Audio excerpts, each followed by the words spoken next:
What thoughts are you feeding your brain this morning? This is the conversation that I want us to dwell on. And Proverbs 12:5 is the guiding scripture. The thoughts of the righteous are right, but the counsel of the wicked lie in wait for blood. But the mouth of the upright will deliver them. And today, as I was meditating upon this scripture, it hit me that, you know what? So we reap what we sow. And if, for example, you are reaping thoughts of righteousness, let me give you a good example.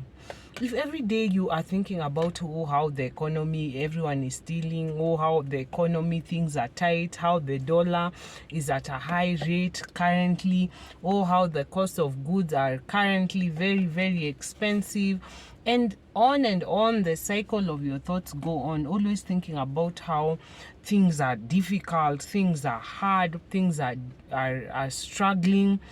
Let me tell you, the more you think these thoughts, the more you manifest that in your words. So maybe you can be just in your secret place, just thinking about how the economy is tough. You're constantly brooding about how things are expensive. So when even someone meets you along the way, the first thing when they ask you is, oh, how's your day? How's your business doing? Instead of saying, you know what, we are doing well, we are thriving, because your mind is focused on opportunities, you naturally gravitate to saying, you know what, hey, things are tight, the economy is struggling right now. I'm just trying to make ends meet. So subconsciously, you don't know that you are talking lack. So everywhere you go, when someone asks you, oh, how are you doing? Oh, we are trying. Oh, the economy is tight. Oh, this and this is happening in our lives. And so you end up manifesting lack. All of a sudden, your life does reflect what you are saying. It reflects lack. It reflects struggle. It reflects just an environment of struggle. And let's just take it a notch higher, because it says, but the counsel of the wicked are lie in wait for blood. How do they end up in that situation where they are lying in wait for blood? Because their thoughts are always on greed. You know what? Hey, these guys, the government has so much money. Why is it not trickling down to us? Why is it only that the Indians are the ones who have money in this economy? Why is it that, that person inherited all the wealth? Why shouldn't that wealth be distributed equally amongst all our friends?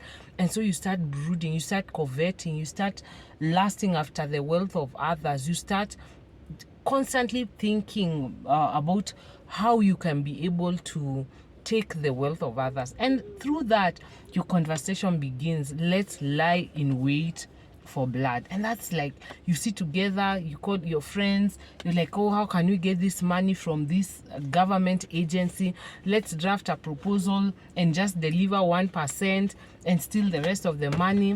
Let us go along our way and create a plot to kidnap so and so, and let's extort the family for money. Let's just go around stealing, and on your plans and thoughts continue thriving along the lines of I want to prosper in an illegal way. And so your conversations become those of stealing. They become conversations of always taking. Let me take that which does not belong to me. Let me take that which is of another person. And so you live in that constant cycle. So this day, I just wanted to encourage you that we have to be very, very careful about the thoughts that we think.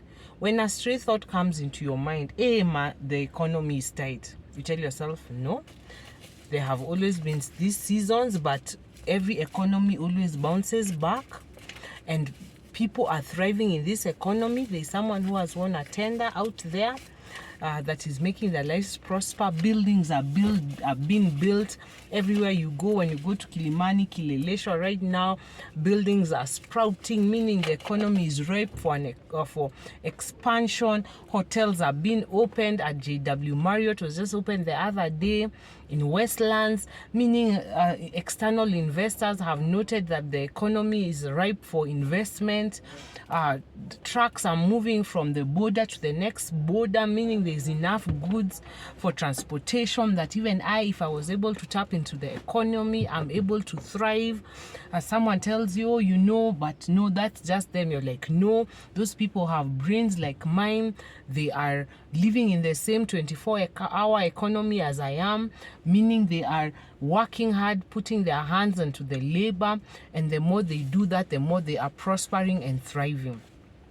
And the more you start thinking along those lines, you actually start seeing opportunities everywhere.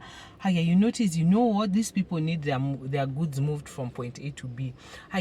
People, Kenya has festivals that are coming up, meaning people need accommodation, they need Airbnbs, they need places to sleep, they need people to facilitate their transportation, they need places to go visit to see our wildlife, they need to be able to be given a tour of our different tourist destinations.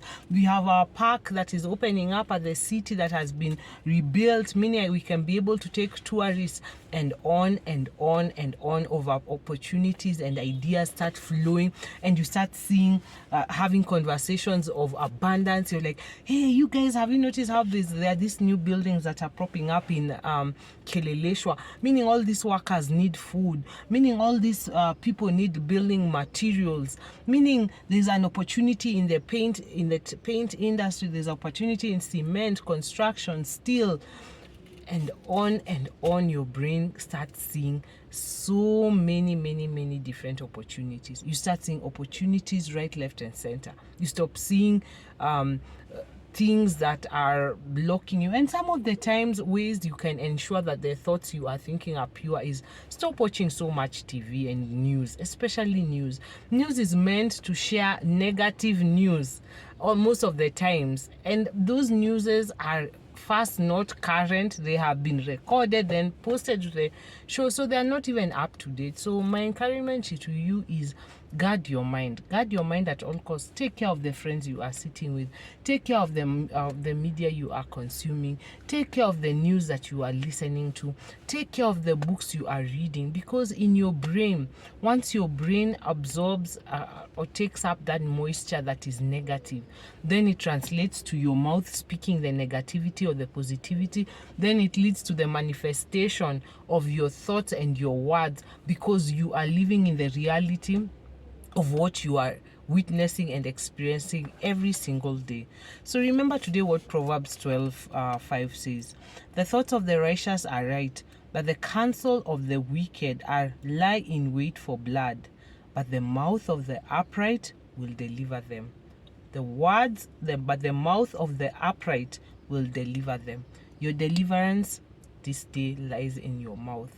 Your deliverance this day lies in what you say. Your deliverance today lies in what you speak, what you proclaim, what you declare, what you proclaim with your mouth. So be very careful about what you are saying and speaking out there in the world. Proclaim good, proclaim greatness, and have yourself a very prosperous day.